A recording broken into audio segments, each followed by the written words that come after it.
महाराष्ट्रातील ताज्या घडामोडी पाहण्यासाठी आजच आपल्या न्यूज 15 मराठी या चॅनलला यूट्यूबवर सबस्क्राईब करा. तसेच इंस्टाग्राम आणि ट्विटरवर फॉलो करायला विसरू नका. न्यूज 15 मराठी, आवाज जनसामान्यांचा.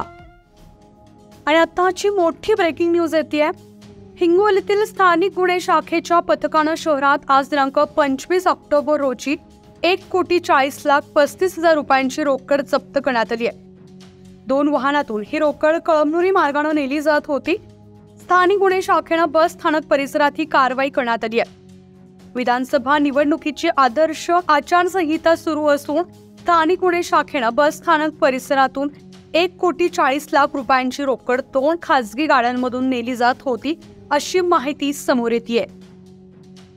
न्यूज 15 मराठीसाठी प्रतिनिधी नारायण काळे, हिंगोली.